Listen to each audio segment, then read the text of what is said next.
تمام ناظرین کو آج کی ویڈیو میں خوش آمدید۔ آج آپ کو سلطان محمد خلیفہ کی تاریخ سے آگاہ کریں گے، جو سلطنت عثمانیہ عثمان خان غازی کے پڑ پوتے تھے۔ سلطان محمد فاتح، جس کے وصال پر یورپ نے خوشی کے شادیانے بجائے، اٹلی پر لشکر کشی کے لیے محمد فاتح کی تیاریاں عروج پر تھیں۔ سلطان قسطنطنیہ سے روانہ ہوئے ہی تھے کہ ان کی صحت خراب ہو گئی۔ انہیں اچانک شدید پیچس آئے، لیکن شوق جہاد کی بدولت انہوں نے اس کی پرواہ نہ کی اور آمادہ سفر ہو گئے۔ خود ہی اپنے لشکر کی قیادت کی اور پورے حوصلے سے کام لیا، لیکن اس بار مرض بڑھ گیا اور اسکندر میں پہنچ کر قدم اٹھانا مشکل ہو گیا۔ یہ اس زہر کا حصہ تھا جو وینس کے لاکوبو نامی طبیب سازش کے تحت سلطان کو بتدریج کھلاتا رہا تھا۔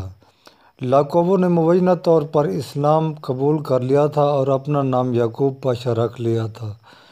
اس بدبخت نے سلطان محمد فاتح کی موت کی خبر فی الفور وینس ارسال کی، جو وہاں 16 دن بعد پہنچی۔ اس کے مکتوب کے الفاظ مسیحی نفرت کی عکاسی کرتے ہیں۔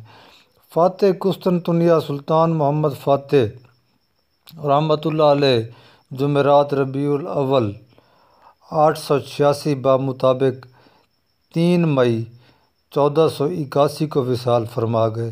آپ کے وصال کی خبر جب مشرق و مغرب میں پھیلی تو ایک خوفناک دھماکہ ہوا، جس سے اسلام اور اہل اسلام تھر تھرا اٹھے۔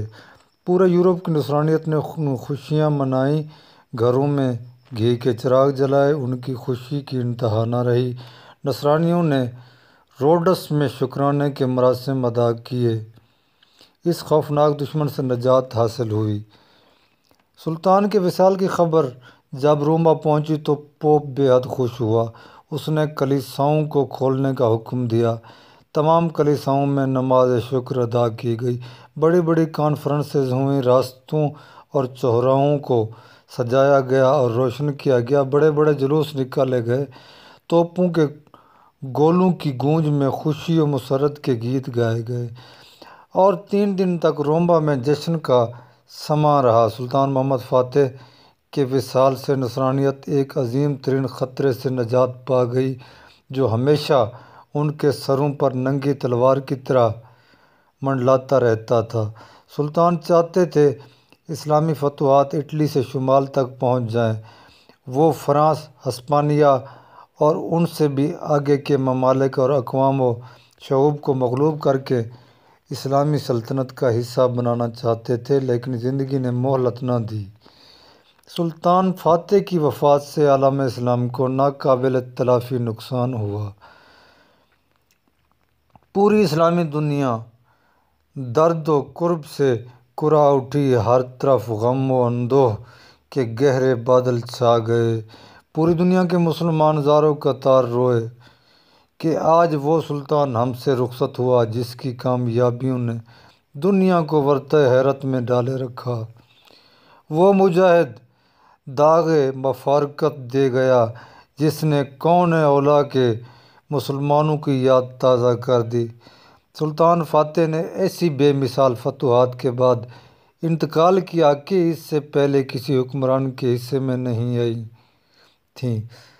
سلطنت عثمانیہ قسطنطنیہ کے وقت 9,73,000 مربع کلومیٹر پر محیط تھی۔ فتح قسطنطنیہ کے 28 سال کے بعد جب ان کی وفات ہوئی تو سلطنت عثمانیہ کا کل رقبہ 22,14,000 مربع کلومیٹر تک جا پہنچا، جس میں 18,03,000 مربع کلومیٹر کا علاقہ صرف یورپ کا تھا، باقی 5,11,000 مربع کلومیٹر کا علاقہ ایشیا میں تھا۔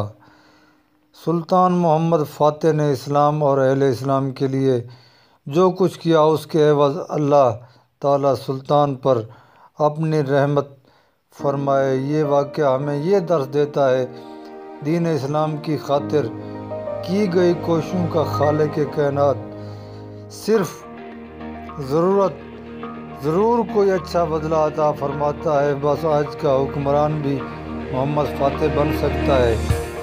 بس ضرورت صرف اس امر کی ہے کہ آج کے صلیبوں اور صہیونیوں سے چھٹکارا حاصل کر کے اپنے آپ کو صرف حکم خدا بندی کا تابع بنائے اور اس کا ہر حکم معاشرے میں نافذ عمل کرنے کی ہر ممکن کوشش کرے۔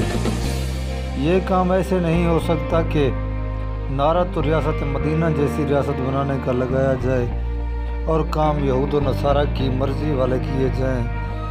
اگر آپ نعرہ ریاست مدینہ جیسی ریاست بنانے کا نہیں بھی لگاتے مگر کام ریاست مدینہ والی ریاست کے کرتے ہیں تو آپ اس وقت کے محمد فاتح ہیں۔ معزز دوستو، آج کی ویڈیو آپ کو کیسی لگی؟ اپنی رائے کا اظہار کومنٹ میں ان باکس میں ضرور کریں اور ملتے رہیں گے نئی ویڈیو کے ساتھ۔